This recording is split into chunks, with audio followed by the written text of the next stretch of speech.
Capitalism and worker exploitation. Have you seen this argument? Have you had anybody throw this within a conversation where they're just not a huge fan of capitalism? They're more for the socialism type situations. And one of their big arguing points is, well, because of worker exploitation, people are getting. That's probably not going to be the first time I mispronounce exploitation. So just start making fun of me right now in the comment section. Let's just get it all out of the way. But you're going to see worker exploitation. See, told you, worker exploitation coming up over and over again within, conversations against capitalism. And I actually, I do agree. Like I can see where they're coming from, and I'm going to best explain where they're coming from and then try to share the alternative, which basically based on the premise of their argument shows that, hey, you know what? Capitalism isn't as bad as what they may think that it actually is. So somebody like me that I do like capitalism, I'm a big fan of it. This is what I'm going to say to, somebody. So right here we have the capitalist, right? He's a person, with the money, right? Money is capital. So he's got the money, he's the capitalist. And over here we have, now let's make sure we have the worker, right? And the capitalist is going to offer the worker an amount of money. And I would argue, the capitalist is going to argue, well, it's not exploitation because they are negotiating a deal, right? They are saying, hey, I'm willing to pay this amount. I'm willing to pay that amount. And they're not forcing the worker. The worker can say no. They can say, no, I don't want to take that. I don't want to accept that payment, right? That's what the capitalist is going to say. But with the worker, or with the, let's call it the socialist, somebody that believes in those sorts of policies, that's against capitalism, that's saying worker exploitation is, okay, Clay, I get that there is a choice, right? There is a choice, that's true. But what I'm going to call it, so this is my term, but what they're going to argue is, yeah, but it's an illusion. It's an illusion of choice. Well, why is it an illusion of choice? Well, back here for the worker, there is a dynamic like this that's occurring. For the worker, let's come over here, and I mean, you can say all different ways, but there is some sort of drastic situation. So what do I mean by that? Well, the worker doesn't actually have a choice because, I mean, if they don't take it, then they're going to starve. They're going to go, they're not going to be able to make their payment for their mortgage or for their rent, and they're going to get kicked out. Like, there's actually not a choice because the alternative to saying yes to the job is, again, insert drastic situation, right? Have you seen this argument? You see it all the time. And I do understand is, okay, yeah, maybe there's not a lot of flexibility here because there's some underlying drastic situation where if they say no to this choice, well, then this drastic situation goes into effect. They're not going to be able to eat. They're not going to be able to pay their bills. They're not going to be able to, pay their rent, right? So, okay. Well, that is the context here. But now we need to step out of this and let's actually look at how a product, how a service is implemented. And we need to do this to establish some context. But over here we have, and I'm just going to use this to illustrate, but a block. And this is going to be a wooden block. So within a business building perspective, what is the most important thing? We have the capitalist with the money, we have the worker, or we have known as the material, right? The wood for the block. Well, I would argue that the block, or in other words, again, the material, we don't want this because it's not a block yet, right? It's just some wood, right? So the material is actually the most important thing within the whole context of everything. Because, okay, yeah, you can have money. Yeah, you can have somebody to do something. But I mean, if there's nothing to buy, if there's no wood to buy with that money, then that money is ultimately worthless, right? Because, okay, you have this money, and you want to make a block, but there's no wood, right? We can all understand that. So in all actuality, the material is the most important thing. But the next question becomes, all right, well, what comes after the material, right? You need to have something. Well, the next thing that comes in this process is, well, you need to be able to turn this wood into a block, right?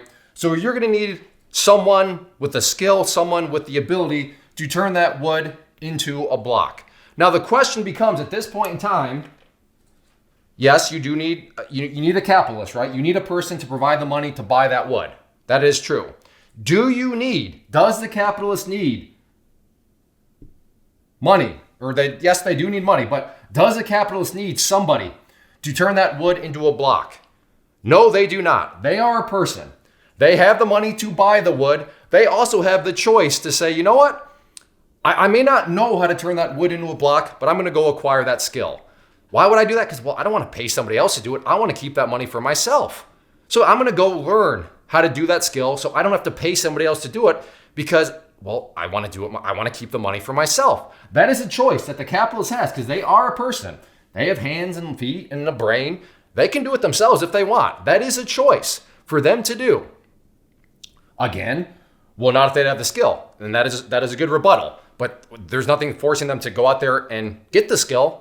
So that, again, in the spirit, and I'm trying to drive this home, they have the choice to say, no, I'm going to learn to do it on my own. I'm going to do it on my own so that I can keep all the money for myself because I don't want to have to go pay somebody else to turn that wood, which I bought because I have the money, into a wooden block. But that's not what happens, is it? What do they do? They come over here and they're going to pay a worker. Now, by doing so, what is the capitalist doing? Well, they are actually giving away some of their money to somebody else. And by doing so, what are they doing? So when they do that and give the money, based on the premise of the conversation of, there's an illusion of choice because they can't say no because of a drastic situation.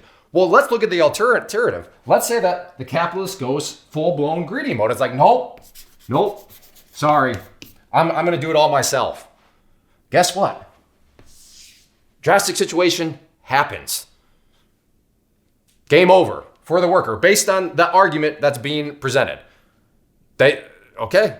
So before you go and say, capitalists are so greedy because they exploit workers and they take advantage of these illusions of choice. Well, you're forgetting, you're only looking at half the coin. The other coin is the capitalist doesn't need that person. They can go get the skills themselves and do it themselves if they really wanted to, in the spirit of, I don't want to pay anybody. I want to keep as much money for myself as possible, so I'm going to learn the skill. And that leaves this person with nothing. Now, am I saying that the amount that's agreed to, is that like the perfect amount? Does that mean this person's got the perfect job? Does this mean that this person is doing what they want to do? No, I'm not saying that. I'm just saying there is the ulterior where this drastic situation where they do starve, they do go homeless because the capitalist decides to keep all the money for themselves and not give them anything. Now, the main argument here and this is where the worms, kind of come out is, okay, yeah, people are not starving. They're not going homeless because they have to take that amount. Okay, so what's actually being said is, okay, but you think people deserve more than just not starving. They deserve more than just not being homeless. And okay, so we're going to call that the baseline, right?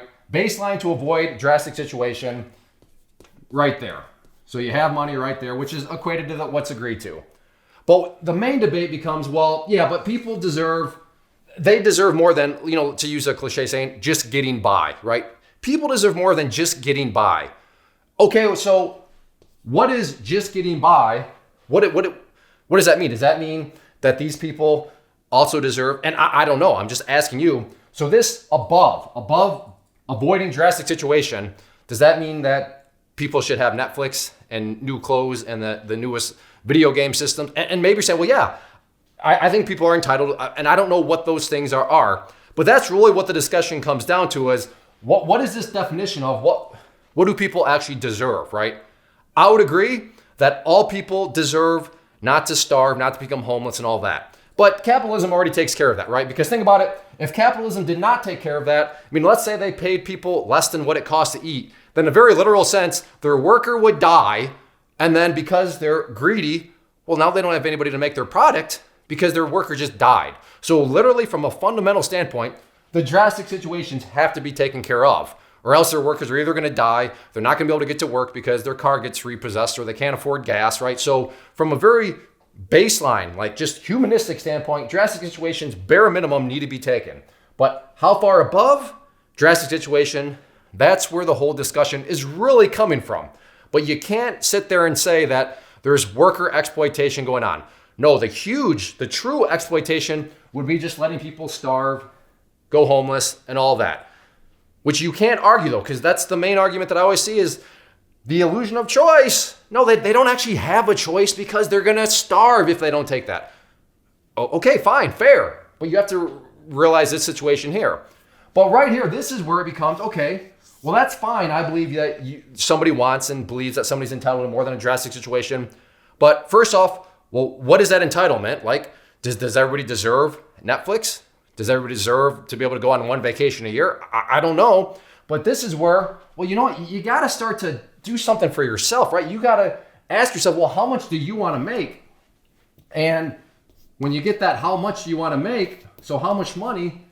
Well, go out there and figure out what skills are going to pay you that amount of money. But it's not this person's job to build your standard of living because you feel entitled to a standard of living. They're already doing something by helping you avoid a drastic situation. So they're helping out, but it becomes very dicey from a moral situation all of a sudden for you to start to argue, well, I want this and I want that. Now, again, to give capitalism credit, you can ask. You can ask for a raise because you want this, that, or the other. But there should not be nothing where you say, well, the capitalist has to give me that because I'm not happy with just having food and just having shelter. I want this, that, or the other. Okay, that's fine. You want that. I can respect that. I can respect the fact that you want to ask, but you better be able to respect the fact that the person with the money is saying, no, that's okay. I'm not going to agree to that. And if you're not happy with that, well then you got to go and figure out a situation where there is a job that pays you whatever that how much is, and then you go and you start to get the skills for that.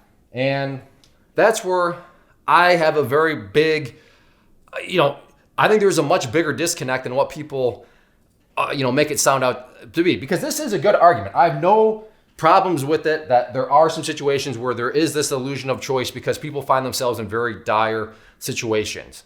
But what those people making that argument are conveniently forgetting is the alternative to that dire situation where the capitalist says, no, I'm just going to learn the skill myself because I'm really, really, really greedy and I don't want to give this money to anybody but myself. So I'm going to learn how to do it so I don't have to pay anybody to help me out in my business. I'm just going to keep it all for myself. That is a choice. Now, I didn't say that would be a good choice because their business is not really going to be able to grow.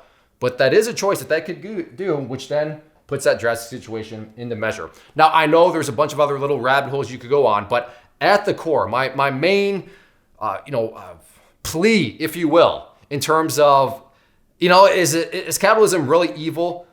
Well, no, I would argue no. Is it perfect? No, nothing's perfect. And also, I'm not talking about crony capitalism either, right? Do I think the government should be coming in and bailing out big companies? No. So there is a big difference. And I've also learned now, reading through comments, people classify crony capitalism as capitalism, to which we can definitely find common ground there because there needs to be consequences within a system. And when the government comes and bails out corporations, bails out big companies, they have eliminated the consequence of their reckless behavior.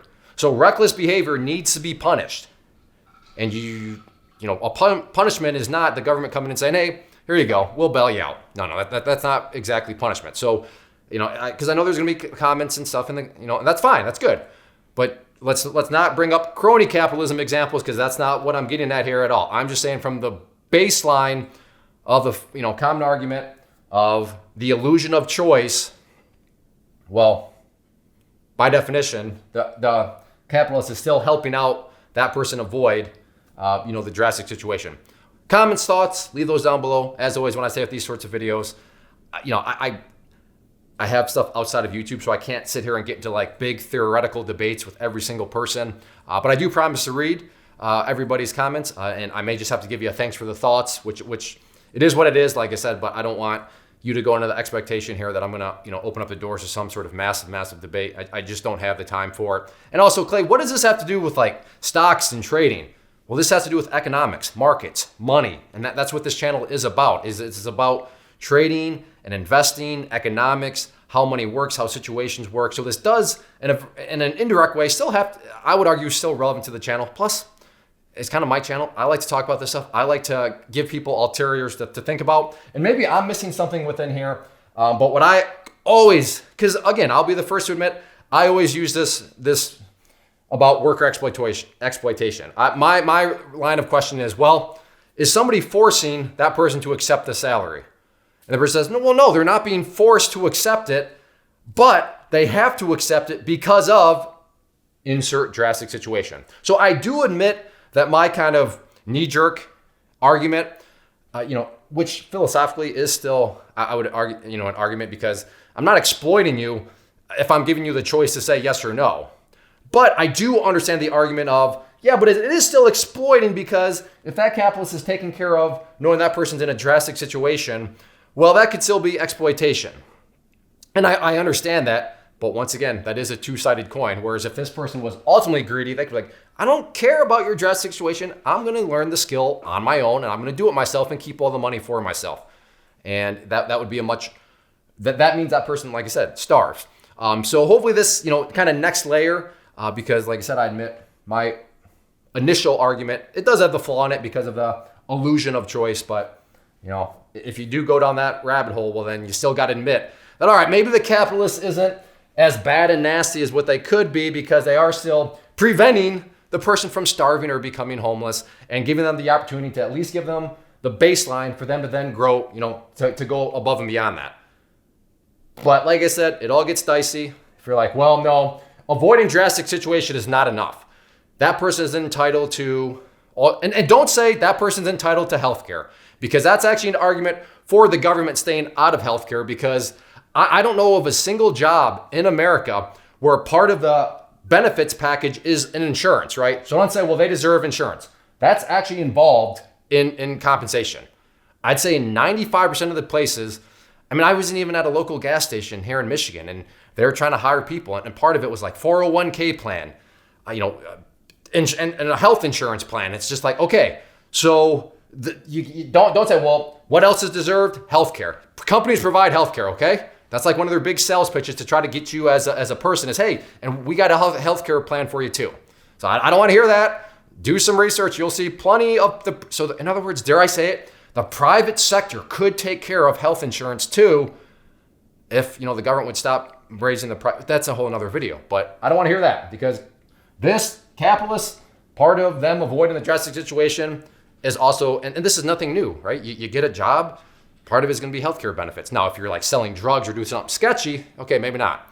But I guess I don't know this for sure. I'll do some research, or somebody if wants to comment. But I'm pretty sure McDonald's, even if you go to the cliche example of flipping burgers at McDonald's as a job, I'm pretty sure that they also offer healthcare as part of that. But anyways, I would argue that, well, another thing that needs to be taken care of is healthcare. Well, that's right there. But if you, like I said, this is okay. Well, this. You could say, well, no, education. You know what? Do you know how many big companies now will pay for your education if you work for them? Off the top of my head, Target, Amazon, Walmart, Starbucks will pay 100% of your college tuition if you work for them. So again, this avoiding drastic situations has gotten bigger and bigger thanks to capitalism, okay? So it's not like this is just, well, Clay, you use starvation, homelessness. What about healthcare and education? It's taken care of. And you don't have to take my word for it. Like I said, just do a little research and you'll see. In fact, I'm going to be doing another video about this big companies that will pay for your college tuition. So talk about a good deal there. You're getting paid to get to go to college and learn a skill that is ultimately going to make you more money. But I think I've made my point enough. At the end of the day, capitalism, is it built upon exploiting workers? It's not. Because under the premise that capitalists are pure greed, all they care about is greed, all they care about their bottom line. If that was true, then they would just learn the skills themselves so that they could keep all the money for themselves. And you know what? Sorry, that person's going to starve. Drastic situation not avoided. But capitalism avoids that drastic situation, which again could be better, but at least prevents it. And then it's up to that person at that point to start to figure out, all right, what sort of skills do I need to get that's going to pay me where I believe my standard of living should be? I'm going to stop talking now because I feel like I could keep going and going. But if you enjoyed these videos, hit the like button, leave a comment below, give me your thoughts. Am I missing something here? But I look forward to hearing things. But like I said, I can't, you might just get a thanks for watching, thanks for the thoughts type comment. And that's not because, oh, see, Clay, you're running away from my argument. Maybe it is. Or maybe it's just I'm super busy and I just don't have the time to be able to get into all these sorts of debates. But I would hope if we can both be intellectually honest, we can agree that, okay, capitalism is not pure evil. It's not because of this sort of situation right there. So everybody take care, and I look forward to seeing your thoughts below. First off, thanks so much for watching the entire video. Real quick, before you go, I want to invite you to a live webinar, web class, training, workshop, online event, whatever you want to call it, but it will be me live revealing to you what I've discovered that has allowed me to transform myself from being an employee to being my own boss, including how I had only one losing day out of 73 days in total. I'm going to cover 3 keys that have helped me unlock profitable consistency within the markets. The first key is super weird, but in a productive type of way. The second key is super awesome because it quite literally is wired into our DNA as humans, making it very easy to use. But in a cruel way, this becomes a pitfall for many traders. I'll explain it all though, including how to avoid the pitfall that it creates for some. And yeah, the third key, when you hear it, sounds way too good to be true, but it's not, and I'll show you how it all works. Then at the end, I open it up for a question and answer session that is, again, totally live. Even if you can't make the live session, please still sign up as it will be recorded, and you can go back and watch the replay that I will send you. Click the image on the screen or click the link down in the description box so you can get the date and time and claim your spot, which I should note is limited due to the fact that this truly is a live event. If you have any questions, let me know. If not, I'll be seeing you soon.